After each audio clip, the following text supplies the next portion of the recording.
주님 안에서 늘 평안하셔야 됩니다. 찬송 부르면서 문득 장로교 신학생 때의 생각을 좀 해봤습니다.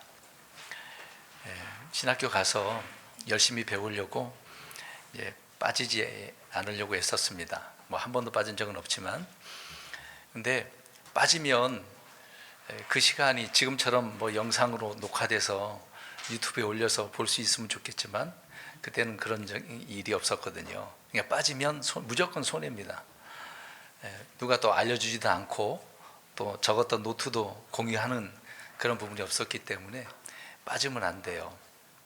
철저히 하나라도 놓치지 않기 위해서 노트에다가 필기를 하면서 공부했던 적이 생각납니다.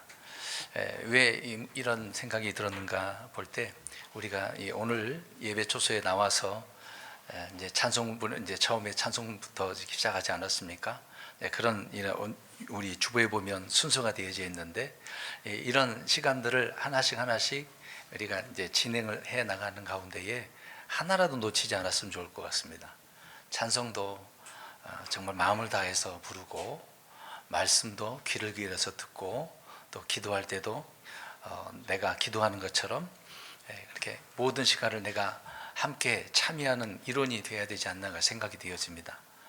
찬송 부를 때 딴짓하고 말씀 들을 때 갑자기 지난 한 주간 동안 뭘 했는지 그거 생각나고 그러면 안 되겠죠. 하나님 앞에 철저히 집중해서 이 시간들을 주님을 섬기는 경배의 시간이니까 온전히 드렸으면 좋겠다, 그런 생각이 듭니다. 찬송을 이 602장도 정말 내 영혼이 평안하다, 가사 부르면서 정말 주님의 은혜를 생각하면서 정말 평안하구나, 불안전한 이 세상 가운데 이 평안을 주신 주님 고맙고 감사합니다, 그런 중심으로 이렇게 불렀다고 한다면 그 찬송의 그 기쁨이 넘칠 줄로 믿습니다. 지금 또 미국이 이란을 때려서 좀 어지럽죠? 또 이런 소식만 들으면 주님이 빨리 오시려고 그런가, 그런 생각도 하실 수도 있겠지만, 우리는 그 시간을 모르죠. 주님의 때에 오신 것이니까. 문제는 악을 어떻게 우리가 바라보느냐, 생각하느냐, 그것이 중요하다고 생각합니다. 트럼프가 저 헤메네이는 역사적으로 가장 악한 자다, 그런 표현까지 하고 있는데, 그 말을 들을 때 성경에 악한 자도 많은데 헤메네이가 그런가? 그런 생각도 해봤습니다만은, 아무튼 트럼프는 나름대로 악을 처단하려고 하는 그런 면이 있었던 것 같아요. 여러 가지 뭐 정치적인 그런 이슈도 있겠지만, 어찌됐든 이런 일들이 지구촌 곳곳에서 전쟁이 일어나지만 우리는 그런 소식 들었다고 해서 흔들릴 필요가 없습니다. 이런 찬송을 부르면서 평안을 느껴야 되겠죠. 뭐 우리가 타이타닉 그 영화도 봤지만 많은 사람들이 불안해하고 살려고 발버둥 치지만, 어떤 사람들은 죽음을 받아들이면서 거기에 이제 찬송하는 사람들이 있지 않습니까? 이제 그런 사람들이 찬송하면서 많은 사람들에게 위로를 주고 그런 상황을 받아들이라고 하는 그런 것이 있었던 것 같아요. 우리도 어떠한 상황 가운데서도 받아들이고 평안을 누릴 수 있는 그런 분들이 되었으면 좋겠습니다. 오늘 말씀을 보겠습니다. 야고보서 1장 21절입니다. 1장 21절 시작. 그러므로 모든 더러움과 넘치는 악을 내버리고 저부져진 말씀 곧 너희 혼을 구원할 수 있는 말씀을 온유함으로 받으라. 아멘. 우리가 자녀를 낳으면 이제 자녀에게 이제 열심히 젖도 먹이고 또 살펴주잖아요. 이제 아이가 좀 자라서 한 걸음 한 걸음씩 일어서면서 이제 걸음을 떼잖아요. 그걸 뗄 때마다 이제 넘어질까봐 불안해서 부모님들은 이렇게 손을 벌리면서 이제 넘어지면 붙잡으려고 하잖아요. 이제 좀 더 이제 자연스럽게 걸을 때도 야, 그렇게 걷다간 또 조심해라, 넘어진다, 다친다. 물론 어린 아이지만 부모가 그렇게 케어를 합니다. 계속해서 자라면서도 그러겠죠. 너 조심해라, 위험하다, 사람들의 말 함부로 들어서는 안 된다, 나쁜 짓 하지 마라, 경고성으로서 말들을 하고 조심하라고 그렇게 하죠. 근데 아이가 이제 걸음을 한 걸음씩 뗄 때 부모의 말을 제대로 이해하고 듣습니까? 한 걸음 뗄 때마다 엄마가 조심하라고 그랬으니 조심해야지 그렇게 뛰나요? 거의 그러진 않습니다. 어느 정도 성장을 해야 조금씩 이해하면서 철이 들면서 받아들이게 되어지죠. 근데 아이가 넘어지기 전까지는 못 알아들어요. 특히 아이들이 막 무엇이든 잡으려고 하다 보니 밥상을 막 뒤집어 엎지 않습니까? 뜨거운 국물이 있는데도 손을 집어넣는 경우도 많고, 심지어 자꾸 그러니까 이렇게 건드리면 막아주면 모르잖아요. 그래서 내버려 두라고, 내버려 두라고. 이제 이렇게 하다 보면 아이가 뜨겁다는 느끼서 뜨거워. 다 넘어져 보면 알잖아. 아프다라는 것을 알게 되지 않습니까? 친히 그렇게 경험을 해야만이 내가 아프구나, 조심해야 되겠구나 알게 되어지는 것이죠. 경고를 해줘도 그 말을 제대로 받아들이면 좋겠는데 그렇게 되지 않는다는 얘기입니다. 친히 이제 경험을 해야 그런 부분을 알게 되어지죠. 오늘 야고보서 1장 21절을 우리가 읽었습니다만은 주님의 말씀을 이제 혼을 구원할 수 있는 그런 말씀이라고 합니다. 근데 그런 말씀을 어떻게 받으라라고 이야기합니까? 온유함으로, 이게 제대로 이해하고 받으라, 그런 말씀이잖아요. 겸손히 네 생각 하지 말고 잘 받아들여라, 그렇게 얘기를 하지 않습니까? 읽지는 않았습니다만 그 후반부터 27절까지 쭉 보게 되어지면 야고보가 이제 거울을 이야기합니다. 상당히 우리가 거울을 보잖아요. 새로워진 모습을 보면 단장하는 그런 모습을 보면 얼마나 좋습니까? 근데 과거의 모습을 본다라고 표현하고 있습니다. 근데 그 과거의 모습을 금방 잊어버린다는 얘기죠. 내가 이렇게 취했구나, 안 좋구나, 금방 잊어버린다는 얘기죠. 근데 우리가 이제 이런 부분을 통해서, 말씀을 통해서 잊어버리면 안 된다라고 지금 이야기를 하고 있거든요. 그래서 올바른 행실 속에서 살아가야 된다라고 주장하는 것이, 강조하는 것이 이제 야고보서에 있는 말씀 아니겠습니까? 근데 왜 야고보 사도가 혼을 구원할 수 있는 말씀을 온유함으로 이렇게 받으라라고 했을까요? 앞에 보면은 물론 여러 가지 쭉 내용이 앞뒤에 여러 가지 설명이 있겠습니다만은 그냥 21절만 보더라도 모든 더러움과 넘치는 악을 내버리라라고 이야기합니다. 우리에게는 늘 구원 받았다 할지라도 이런 것들이 있어요. 내가 안 하려고 해도 막 그걸 달라붙기도 하고, 또 나도 모르게 그렇게 스며들기도 하고, 그래서 더러움과 넘치는 악이 있기 때문에 내버려야 된다. 버리면서 접붙여진 말씀, 그 말씀이 곧 혼을 구원할 수 있는 말씀인데, 이런 말씀을 온유함으로 받아들여야 된다라고 이야기를 하고 있습니다. 여기서 혼을 구원한다라고 할 때 주님의 말씀을 우리가 구원받는 거 아닙니까? 근데 그 말씀이신 예수님을 통해서 우리가 구원을 받는 건데, 예수님이 어떻게 하셨느냐라고 하는 것이 이제 중요한 것 아니겠습니까? 이 이집트에서 나온 이스라엘 백성들이 하나님께서 저들을 이집트에서 구원해 내시잖아요. 근데 홍해를 건너고 나서 이제 광야길을 걸을 때마다 어떻습니까? 계속해서 구원하신 그 일은 금방 잊어버리고, 지금 당장 내 눈에 보이는 대로 이게 급한 거잖아요. 태양 때문에 너무 힘드네. 목이 마르네. 배가 고프네. 고기가 먹고 싶어. 이런 일들이 계속 있잖아요. 육신적인 그런 부분이 있기 때문에 이제 그런 것을 통해서 하나님께서 자기들을 구원해 주신 놀라운 기적들을 금방 잊어버린단 말입니다. 그럼 이런 것을 우리가 생각해 볼 때 혼을 구원하는 접붙여진 그런 말씀인데, 저와 여러분들을 하나님께서 말씀으로 우리 예수 그리스도께서 십자가에 죽으심으로, 피 흘리심으로 구원하셨어요. 늘 이런 주님의 은혜를 기억하고 계십니까? 지난주에 광고 시간에 오늘 주의 만찬이 있으니까 한 주간을 살펴보시라고 또 그렇게 광고를 했었습니다.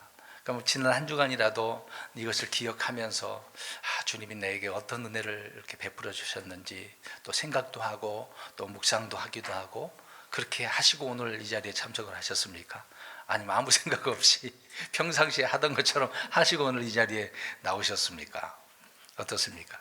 만약에 그렇게 나오셨다고 한다면 금방 잊어버린다는 얘기, 오늘 야고보 사도가 강조한 것처럼 아이가 제대로 넘어지기 전까지는 잘 못 알아듣는 거죠. 경고해줘도, 붙잡아줘도 나를 왜 붙잡아요? 내가 하고 싶은 대로 하는데, 그렇게 생각할 수도 있을 거죠. 이스라엘 백성들이 주님의 놀라운 그 구원을 잊어버린 것처럼 쉽게 잊어버린다라고 하는 것입니다. 오늘 제목을 한번 보십시오. 뭐라고 해놨습니까? 혼을 가볍게, 이제 혼의 구원을 가볍게 여겨서는 안 된다는 얘기죠. 근데 구원을 너무도 가볍게 여기는 경우가 있으니까 오늘 주의 만찬도 있기 때문에 이런 말씀을 연관시켜서 이제 구원에 대한 교리의 말씀을 드리려고 합니다. 혼을 구원하시기 위해서 그래서 우리가 잘 아는 대로 십자가에서 우리 예수님께서 피 흘려 죽으셨어요. 근데 그 죽으신 일이 우리는 너무 지금 가볍게 흔한 일로 여기고 있지는 않습니까? 값싼 피 흘림으로 아니면 값싼 죽으심으로 생각하고 있지는 않습니까? 흔하다고 생각하나요? 이거는 흔한 게 아니잖아요. 예수님의 피, 이건 하나님의 피잖아요. 사람의 피를 흘린 것도 아니고 주님의 피를 흘린 거거든요. 우리를 용서해 주시기 위해서 그 피를 쏟아야만이, 흘리셔야만이 우리가 구원받을 수 있는 거잖아요. 십자가에서 주님이 죽으시지 않으셨다라고 한다면 저와 여러분이 구원받을 수 있습니까? 못 받아요. 받을 수 없어. 다른 것으로 구원받을 수 없어요. 오직 예수님을 통해서만, 그 피 흘리심을 통해서 죄가 씻겨지고 제거가 되어져서 구원받는 거죠. 그 사실을 믿어야 이제 구원받는 거 아니겠습니까? 근데 이런 일들이 너무도 우리는 가볍게 생각을 하고 그 피 흘리심을 좀 굉장히 우습게 아는 정도로 평범한 것처럼 생각하는 경향이 너무도 많다라는 것을 좀 생각해 보았습니다. 우리 성도 여러분들 어떻게 여기고 있는지 모르겠습니다. 늘 기억하고 늘 감사하고 주님이 이렇게 하지 않으셨으면 난 아무것도 아닌데 지옥 가야 되는데 늘상 감사하고 있는지 모르겠습니다. 물론 그렇게 하시는 분도 계시겠지만 제가 이렇게 지금 말씀하는 이유는 잊지 말라고 하고 있는 거잖아요. 기억하시라고. 그래서 십자가의 구원을 통해서 우리가 깊게 생각하고 잊지 않아야 된다. 가볍게 생각해서는 안 된다라고 하는 거죠. 그런 부분에 있어서 사람들은 자기가 생각하는 대로 막 갖다가 붙이는 거예요. 해석도 하고 막 궁금증이 이제 생기니까 연결시켜서 이제 구원을 주께서 피 흘리신 것을 막 이쪽에다가 저쪽에다가 연결시켜서 내가 원하는 대로 답을 얻고 싶은 경향이 너무도 많습니다. 한번 답변을 해보십시오. 사람이 자살을 해도 구원 받습니까? 못 받아요? 받아요? 근데 제가 앞에다 뭘 안 붙였어요. 그냥 사람이라고 그랬습니다. 사람이 자살을 해도 구원 받느냐? 어떠십니까? 나눠지는 것 같은데요, 이 부분에 대해서. 답을 드린다면 자살하기 전에 구원 받으셔야지. 자살하기 전에. 우리가 이런 질문들을 자주 받잖아요. 사람이 자살해도 구원받는가? 이거는 사실상 어리석은 질문이거든요. 어리석은 질문이에요. 우리 그리스도인들이 막 이런 생각을 하고 궁금해가지고, 예전에 그랬잖아요. 제 친구가, 저를 교회에 인도했던 그 친구가 자살해서 죽었지만 죽기 전에 저한테 확인하고 싶어가지고, 10년 전이에요. 물어본 거예요. 야, 경환아, 자살하면 구원받냐? 과거에 배웠으면서도 불구하고 그게 이제 궁금한 거죠. 죽고 싶어가지고. 이런 질문은 우상숭배 해도 구원받는가, 살인해도 구원받는가, 간음해도 구원받는가, 이런 질문보다 더 어리석은 거거든요. 답변은 같아요. 구원받을 수 있어요? 아니, 이 질문에만 답변을 하세요. 구원받을 수 없어요. 간음해도 구원받습니까? 못 받아요. 이 질문에 따라서. 죄라고 하는 것은 죄의 싹은 뭐니까? 사망이니까. 또 어떤 사람은 좀 더 좋은 질문이라고, 단계를 높인 질문이라고 해서, 자선을 하면 구원받습니까? 의롭게 살면 구원받습니까? 나라에 충성하고 가족을 위해서 헌신하고 청빈하게 살면 구원받습니까? 이런 질문을 하죠. 이것에 대한 답변도 뭐라고요? 구원 못 받는다니까요. 잘 들으셔야 돼요. 지난 몇 주간 동안 계속 시리즈로 이야기하고 있는 거예요. 우리가 기본적인 것은 알고 있어야 되지 않습니까? 오늘 주님을 기억하기 위해서 이런 말씀을 드리는 거예요. 지금 이 십자가의 구원이 얼마나 놀라운지를 말씀드리고 있는 겁니다. 삼손도 민족을 위해서 자신의 목숨을 내어놓았죠. 마지막에 기둥을 딱 붙잡고 힘을 이제 다시 머리가 나니까 힘이 생기지 않습니까? 그래서 민족들을 위해서 죽었어요. 살아서 죽인 자보다 죽어서 죽은 자가 더 많았다고 나오잖아요. 이런 죽음을 세상 사람들은 살신성인이라고 할 겁니다. 또 요나는 어떻습니까? 도망치다가 이제 들통나가지고 이제 다른 사람을 이제 어떤 그 다른 뱃사람들은 자기들의 신에게 제물을 바쳐야 된다는 식으로 네, 그렇게 얘기했지만 어찌 됐든 자기가 들통나니까 요나가 자신을 어떻게 하랍니까? 바다에 던지라고 하잖아요. 그건 뭐 죽겠다는 얘기지 아닙니까? 성경에도 그런 얘기가 나오고 한국에도 그렇지 않습니까? 우리나라 역사적으로 뭐 민주화를 위해서, 통일운동을 위해서, 인권을 위해서 자기 목숨을 내어놓고 불사지르는 그런 사람도 있습니다. 근데 그런 사람들을 열사라고 대접을 하잖아요. 세상에선 그러니까 순직을 하든 순국을 하든 이런 어떻게 죽든 간에 그렇게 죽어도 이게 성경적으로 보면 구원받겠습니까? 못 받겠습니까? 못 받는다는 거예요. 아무리 착한 일을 잘해도, 아주 큰 일을 해도 구원을 못 받아요. 사람이 구원받는 방법은 간단해요. 복음을 듣고 예수 그리스도를 믿으면 돼요. 영접하면 돼요. 다른 거 없어요. 너무나 단순해요. 이런 면에서는 굉장히 쉽지 않습니까? 구원받게 하기 위한 그 부분은 쉬운 거죠. 예수 그리스도를 믿으면 그는 그 사람이 뭐 창녀든 세리든, 성경적으로 보면 살인자든 우상 숭배자든 간음한 자든 거짓말쟁이든 누구나 구원받는다고 성경은 말씀을 하고 있습니다. 근데 지금 우리 입장에서 보면 야, 저런 사람이 예수 믿고 구원받는 거 막 어떤 사람은 막 싫어해. 요나처럼 니느웨 백성에게 말씀을 전하라고? 아니, 저들은 멸망해야 되는데 왜 내가 말씀을 전해야 됩니까? 이런 사람들이 있어요, 오늘날도. 그런 생각하면 안 되겠죠. 무조건 가서 복음을 전해야지 한 사람이라도 구원을 받을 수 있도록 해야 되지 않습니까? 그렇게 하면은 내게 상이 있는 건데. 어찌됐든 다른 무엇을 해도 구원받지 못하는 거예요, 예수 믿기 전까지는. 그래서 자살을 하면 구원받느냐라고 하는 이런 질문은 굉장히 어리석은 질문이거든요. 물론 궁금한 상황이라고 볼 수는 있어요, 모르니까. 근데 이런 질문을 자꾸 하시는 사람들은 지금 자신이 어떻게 하고 싶으니까 그래요. 죽고 싶어서 그런 질문을 하는 거예요. 이게 죽으면 이제 이게 내가 구원 못 받는 것처럼 생각을 하고 있으니까. 그래서 연예인 중에 자살을 했던 사람들이 너무도 많잖아요. 그 중에 그리스도인이라고 하는 사람들도 많고. 자살했던 그리스도인들, 그러면 그들이 지금 지옥에 가 있냐 아니면 저 하늘에 가 있냐, 어떻습니까? 자살했는데.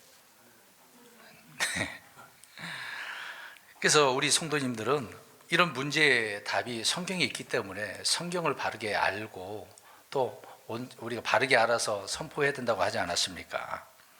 최종 결정은 성경이 하고 있기 때문에 성경의 기준을 두라고 여러 번 말씀드리고 있는 거예요. 누가 뭐라 그랬다, 유명한 학자가 뭐라 그랬다, 유명한 신학자가 뭐라 그랬다. 우리 한국은 개신교는 너무 유명한 학자를 거들먹거리거든요. 성경이 이렇게 말을 했다라고 하면 이해가 돼.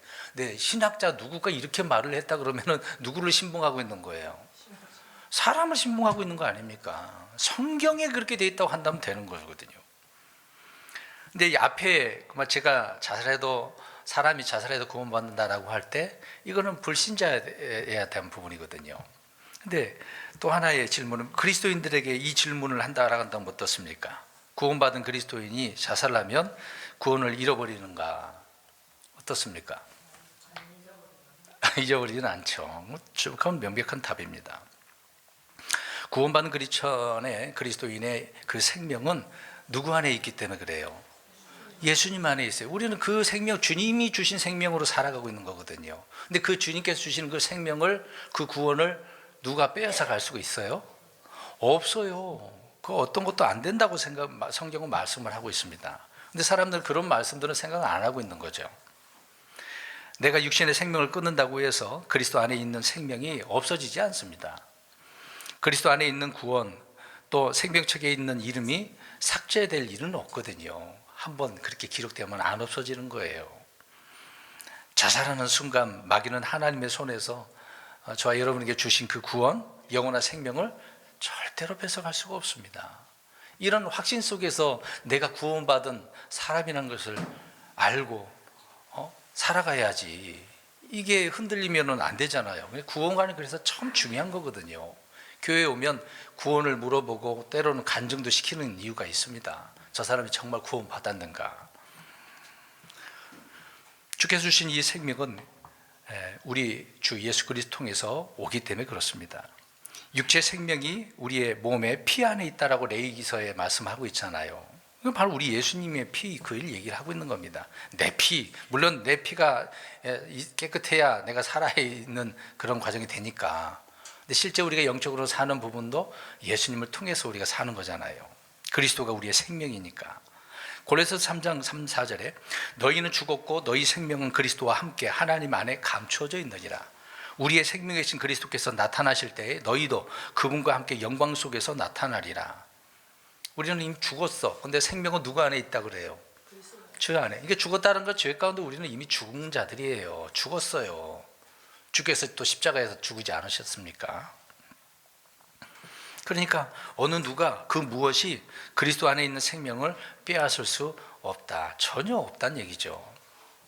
요한복음 10장 29절 30절에 그들을 내게 주신 내 아버지는 모든 것보다 크심에 아무도 내 아버지 손에서 그들을 빼앗을 수 없느니라. 나와 내 아버지는 하나이니라. 누가 이렇게 말씀하셨어요? 예수님이요. 예수님 직접 아무도 내 손에서 뺏어갈 거 없어. 하나님 손에서 못 뺏어가. 그 말씀하시는 거예요. 마귀가 나의 구원을 빼앗아갈 수 없듯이 그 누구도 그렇습니다. 흔들리지 마시라고요. 이런 엉뚱한 질문, 자살해도 구원 받습니까? 이런 질문 할 필요가 없어요. 또 이렇게 하니까 그냥 그럼 죽어야 되겠구나 하고 그런 생각하는 그 자체가 또 안 되죠. 그거는 그 환경이 힘드니까 피하고 싶어서 그런 거잖아요. 왜 죽음으로 끝내려고 하겠습니까? 그냥 다 포기하고 내려놓고 새로 시작한다는 마음으로 하면 되는 거지.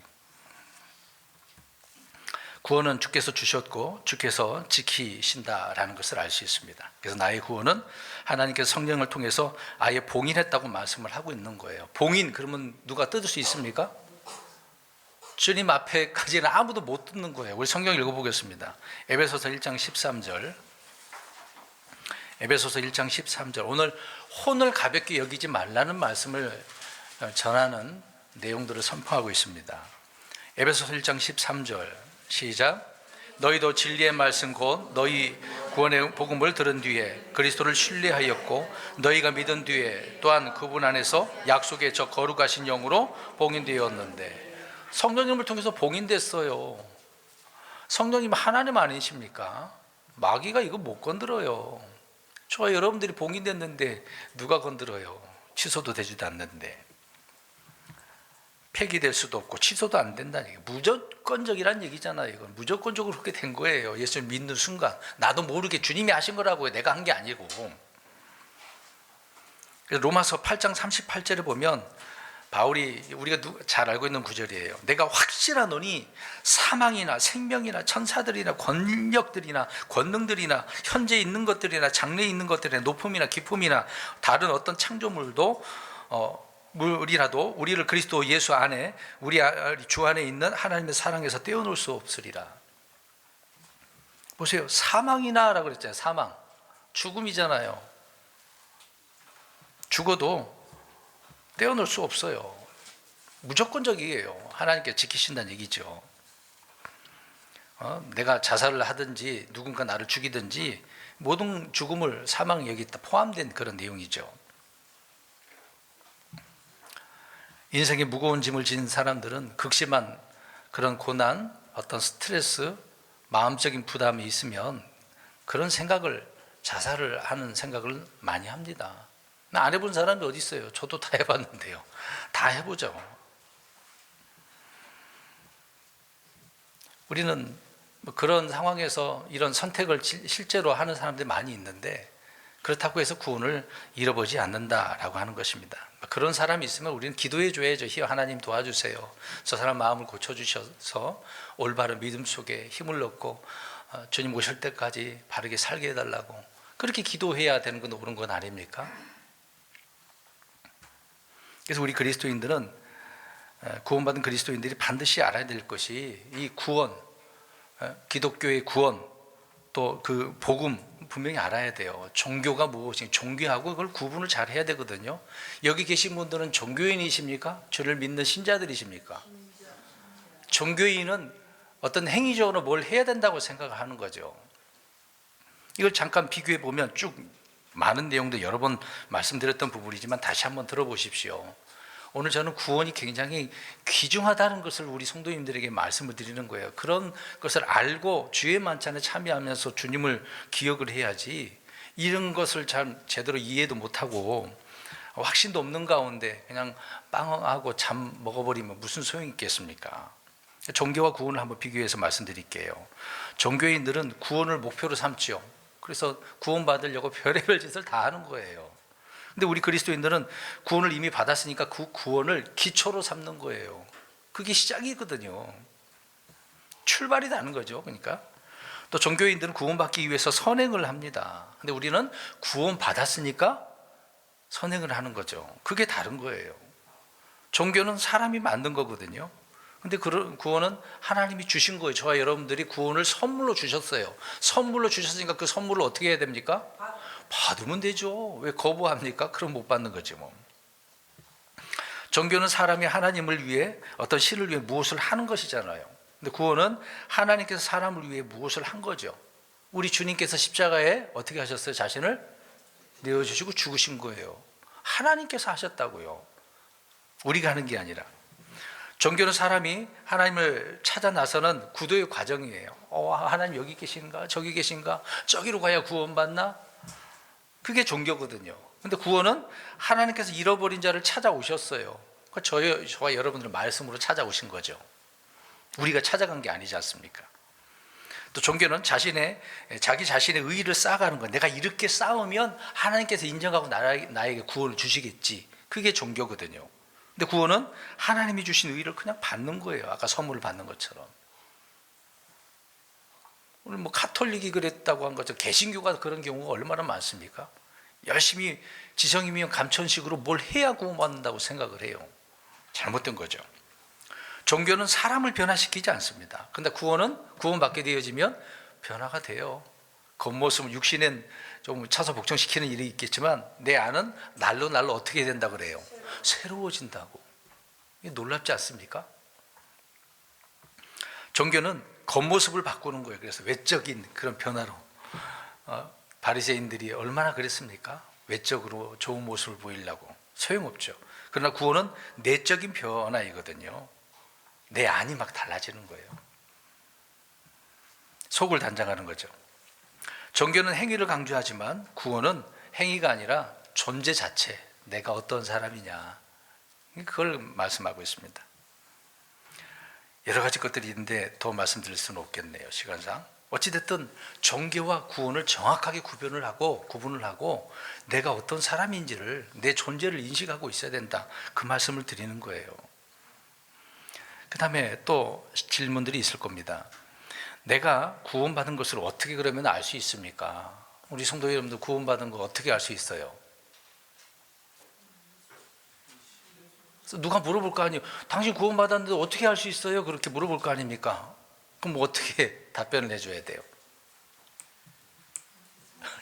어렵나요? 구원 못 받으셨나요? 쉽게 답변을 잘 못하잖아요. 설명을 해줘야 되는데.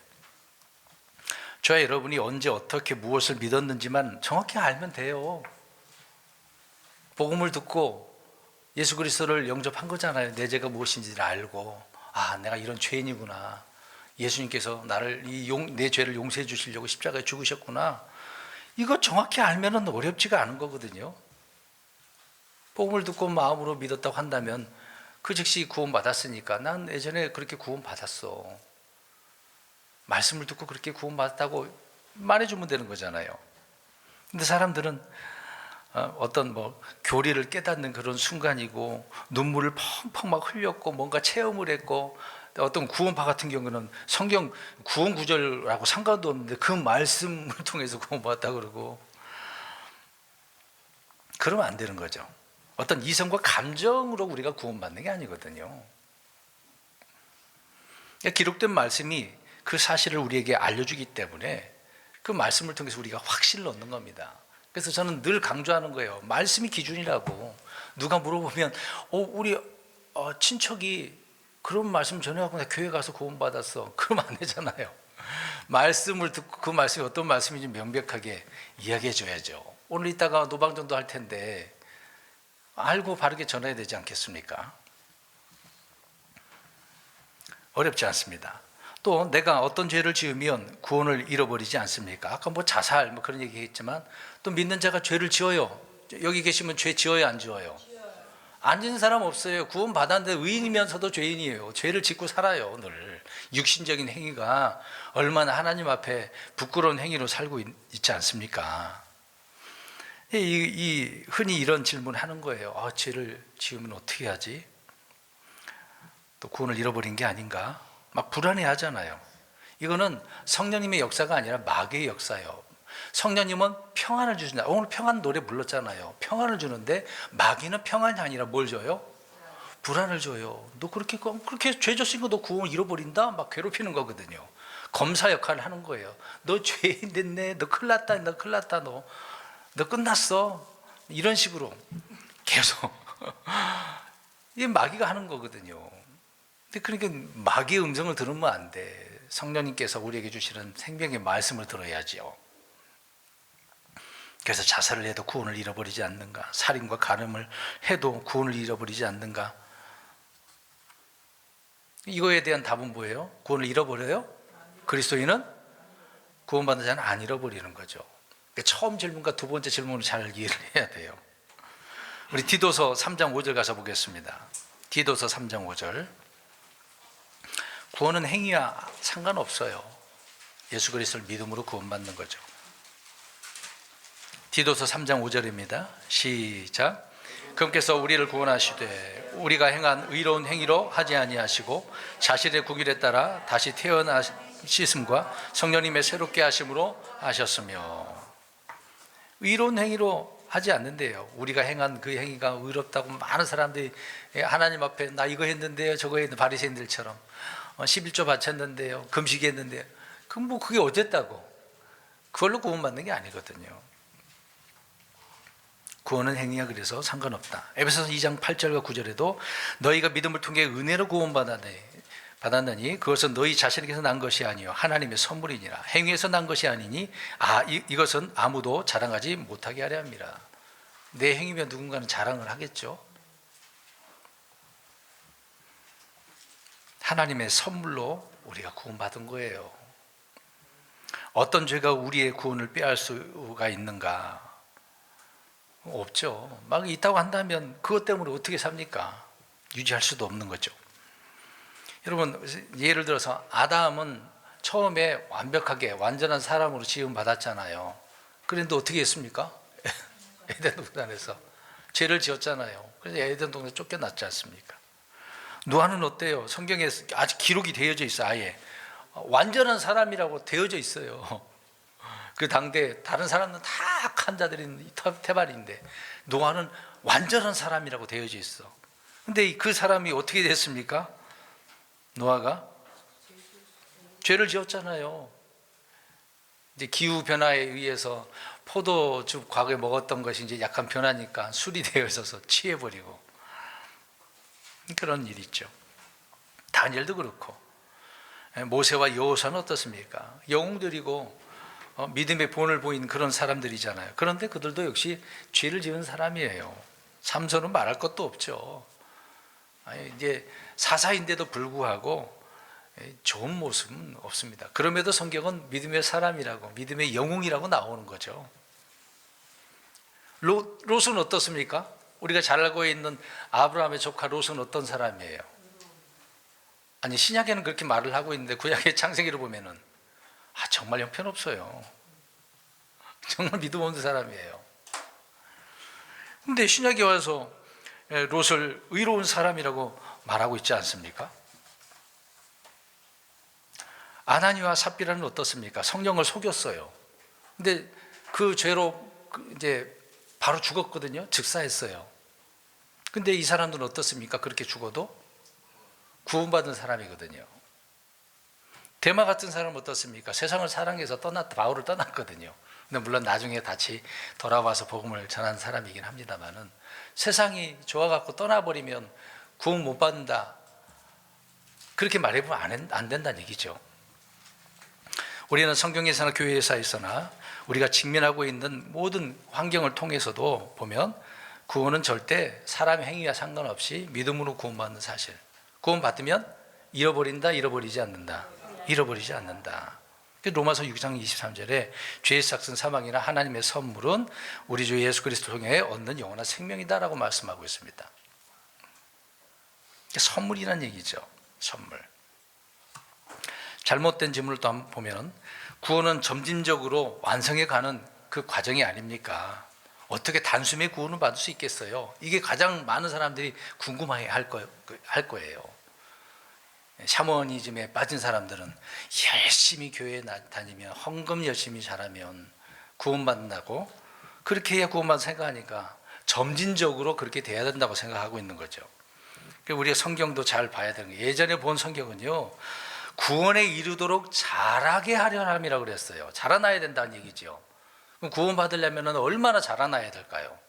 무엇을 얼마나 해야 될까요? 근데 우리가 보는 성경은 어떻습니까? 저주로 말미암아 성장하게 하려 함이라 라고 되어 있어요. 성장하는 거하고 자라나는 거, 그게 좀 말이 성장이니까 그렇지 이게 다른 거잖아요. 그래서 구원은 영적 생명의 출생이고 새로운 탄생이라고 말씀을 하고 있는 겁니다. 출생을 어떻게 했느냐가 중요한 것이죠. 이걸 구분 못하니까 많은 사람들이 헤매는 거예요. 점진적으로 이것을 해야 된다고. 그리고 그래서 뭐 1년이고 10년이고 다녀봐야 구원받는지 알 수가 있어. 열매로 안다라는 그런 또 말도 하잖아요. 그러면 뭐 10년이고 20년이고 열심히 다녔는데 여전히 육신적인 사람들이 있거든요. 그런 사람들은 구원 못 받는 걸까요? 그러니까 잘 판단을 해야 돼요. 거듭난 자녀는 하나님의 아들이죠. 저와 여러분들은 하나님의 자녀가 되었습니다. 예수 그리스도를 믿고. 그러니까 아버지와 아들의 관계, 때로는 우리가 단절되거나 문제가 있을 수 있다고 생각할 거예요. 성경에 보면 그런 내용 구절이 또 있거든요. 굉장히 막 괴로운 그런 구절들처럼 보이는 것들이 있거든요. 우리가 친히 이제 가정에서 부모와 자식이 있는데 뭔가 틀어졌어. 말 잘못해가지고 말 안 들어서 부모와 자녀가 또 부부끼리 아니면 자녀들끼리 그런 면이 있지 않습니까? 그거는 무슨 문제일까요? 그냥 어떤 교제의 문제거든요. 관계 문제가 아니에요. 관계 문제라고 한다면 그 부모와 자식 간에 그걸 끊을 수 있습니까? 너 오늘부터 마음에 안 드니까 너 내 자녀 하지 마. 그럴 수 있냐고요. 그러니까 관계 문제는 아니고 지금 교제 문제잖아요. 근데 이런 부분을 우리가 생각해 보면 거듭난 자녀는 이미 관계가, 우리는 하나님의 자녀가 된 거, 하나님 우리 아버지시고, 그러니까 걱정하지 말란 얘기죠. 근데 이런 부분을 사람들이 또 혼동스러워 하니까 막이나 그 어떤 것이 그래서 빼앗을 수 없다. 결코라고 히브리서 10장 5절에 말씀하고 있습니다. 제가 읽을게요. 그분께서 이르시되 내가 결코 너를 떠나지 아니하고 너를 버리지 아니하니라. 성경이 그렇게 말씀하고 있어요. 결코 어떤 일이 있어도, 저와 여러분 무슨 짓을 해도, 앞에서 쭉 얘기했던 그런 내용들을, 그런 짓거리 다 해도 결코 빼앗을 수 없다고, 취소가 안 된다고요. 일단 예수 그리스도께 나왔다 한다면 그 어떤 것이 더 소용없어요. 뭐 신성모도 그런 것도 소용없습니다. 근데 또 하나, 여러분 우리 성도님들에게 성경 교리 공부할 때 가르쳤던 내용입니다. 우리 마가복음 한번 가볼까요? 마가복음 3장 28절 29절 보겠습니다. 마가복음 3장 28절 29절 두 구절 읽겠습니다. 마가복음 3장 28절 29절 시작. 진실로 내가 너희에게 이르노니 모든 죄는 사람의 아들들이 용서받고 그들이 신성모독할 때 쓰는 신성모독도 다 용서받지만 성령님을 대적하여 신성모독하는 자는 결코 용서받지 못하며 영원한 정죄의 위험에 처해 있느니라 하시니라. 아멘. 신성모독도 용서받는다 그래요? 못 받는다 그래요? 받는다고 얘기하죠. 이게 제 말이 아니었죠? 성경이 그렇게 말씀하고 있어요. 이거 누가 이렇게 말씀하고 있는 거예요 지금? 예수님이 말씀하고 있어요. 근데 용서 받지 못하는 것이 있네. 성령님을 대적하여 신성모독한 거. 이게 무슨 의미인지 저번에 설명드렸죠. 예수님께서 성령님을 통해서 마귀들을 어떻게 하셨어요? 쫓아내셨어요. 근데 이거를 믿고 싶지 않고 반대하는 자들이 뭐라고 그랬습니까? 누구를 통해서 마귀를 쫓아냈다 그랬어요? 마귀를 통해서 마귀가 그렇게 했다고 그러는 거예요. 그럼 예수님이 마귀예요? 이게 성령님을 통해서 한 것을 아니다라고 하면은 용서 못 받는다는 얘기예요. 그러면 그때 그 당시에 직접 눈으로 보고 그 자리에 있으면서 그걸 부정하면 그 사람은 어떻다는 얘기예요? 구원 받지? 용서받지? 못한다는 얘기잖아요. 그럼 지금 이 내용을 적용할 수 있습니까? 지금 이 시대에? 안 된다 그랬어요. 그 이유는 그 자리에 우리 현장에 없으니까. 있을 수가 없어요. 이런 신성모독하는 일을 할 수가 없다고요. 그러면 지금 많은 축사하는 사람들이 쫓아내고 그러는데요. 그걸 가지고 어떻게 은사주의자들이 적용을 할 겁니다. 기도하는데 기도 해방했다고 신성모독 성령 해방자라고 또 고소하잖아요. 다 잘못된 말들이고요. 여러분, 이런 부분에 있어서 정확하게 우리가 알지 못한다면 이 구원이 흔들리니까 늘 잊어버리고 감사하지도 못하고, 오늘 주의 만찬 가운데 주님께서 기억하라 그랬잖아요. 내가 너희를 위해서 내 몸이 찢겼다, 피를 흘렸다, 이거를 기억하라 라고 말씀하지 않습니까? 우리는 2달에 한 번씩 하고 있는데 2달에 한 번 하는 것도 이것을 기억 못하고 그냥 가볍게 여기고 있지는 않습니까? 우리가 쉽게 구원받은 건가요? 이게 가볍게 여기면은 아무 데나 막 갖다 붙이는 거예요. 이 죄를 져도 구원받나요? 간음해도 구원받나요? 자살해도 구원받나요? 그렇게 예수님의 십자가의 구원이 가벼운 것이었나요?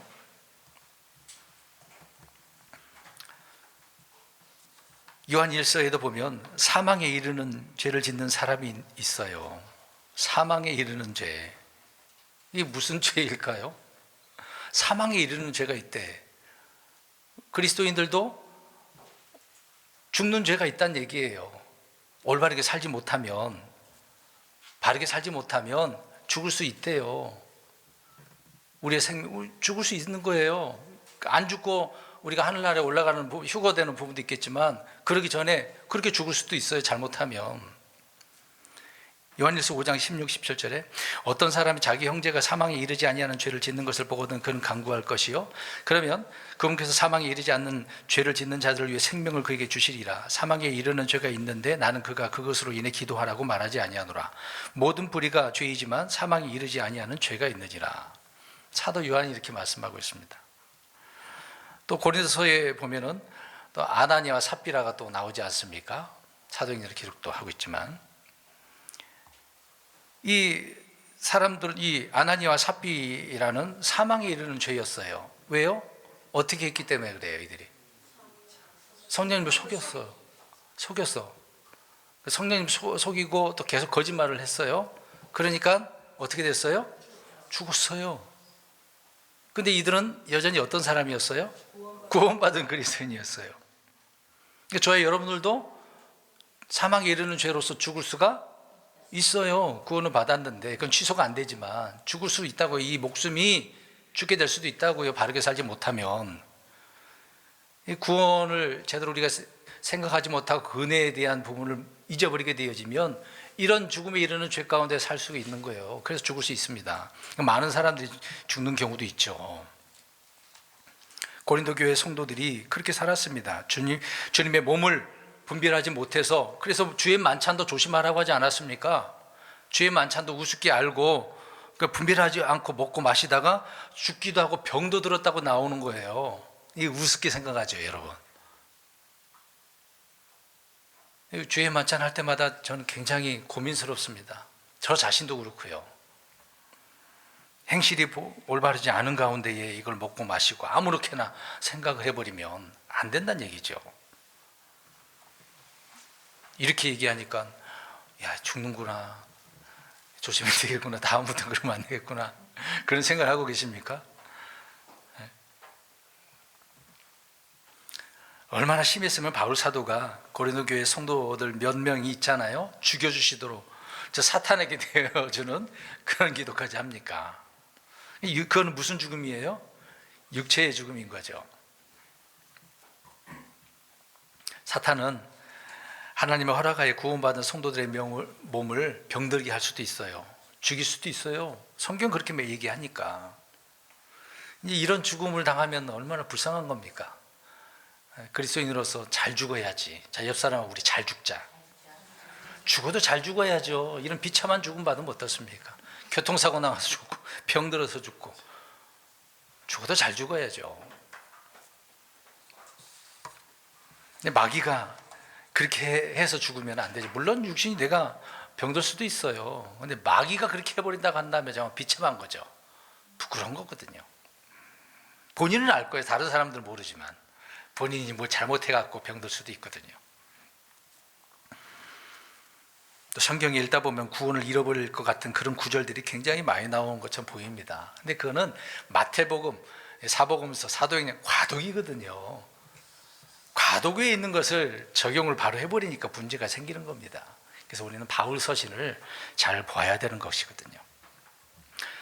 한 구절 더 봅니다. 히브리서 3장 12절 읽겠습니다. 이런 구절을 보면 이제 힘들죠. 고민스러워. 지금까지 말했던 거 또 여기 이 구절을 보면서 이 구절은 또 뭐지? 또 그럴 거예요. 자, 히브리서 3장 12절 시작.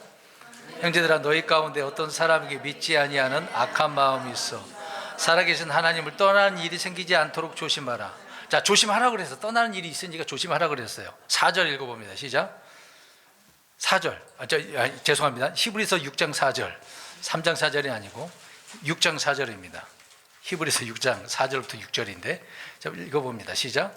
이는 한번 빛을 받고 선물을 맛보며 성령님께 참여한 자가 되고 그 다음에 계속 6절까지 하나님의 선한 말씀과 오는 권능을 맛본 자들이 만일 떨어져 나가며 다시 그들을 새롭게 하여 회개하는 것이 그럼 이 사람 어떻게 되는 거예요? 이대로 보면 구원을 못 받는 거네? 이 신약 성경이니까 또 이 구절을 보고 또 어떻게 생각할까요? 나 또 구원을 잃어버렸네? 큰일 나네. 떨어져 나가면 그래서 안 되네. 여러분 내가 조심한다고 또 그게 안 되나요? 오늘도 작심 3일처럼 오늘도 가고 했는데 3일도 못 가고 금방 뒤돌아서서 이 뒤에서 나왔는데 광야 그 기간 동안에 다 잊어버렸네? 그럼 구원 못 받는 거네요? 이미 구원 받았는데 지나왔잖아요. 이집트는 홍해를 반대 건너왔잖아요. 다시 돌아가야 되나 또? 이거 오해를 많이 하죠. 히브리서 역시 이것도 과도기이긴 하는데 이 히브리서는요 이제 교회 시대에서 환란 시대로 넘어가는 그런 때를 또 언급하고 있습니다.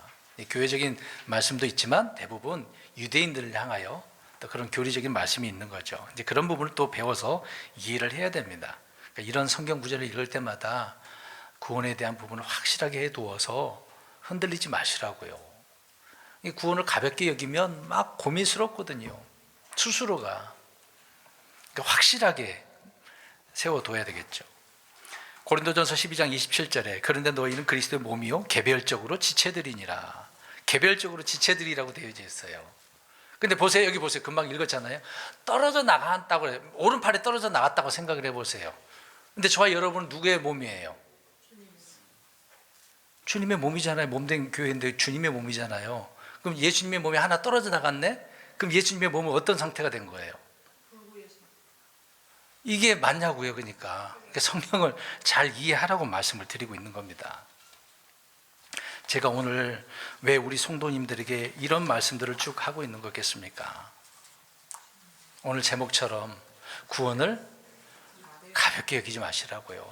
내가 구원받은 건 너무 소중한 거예요.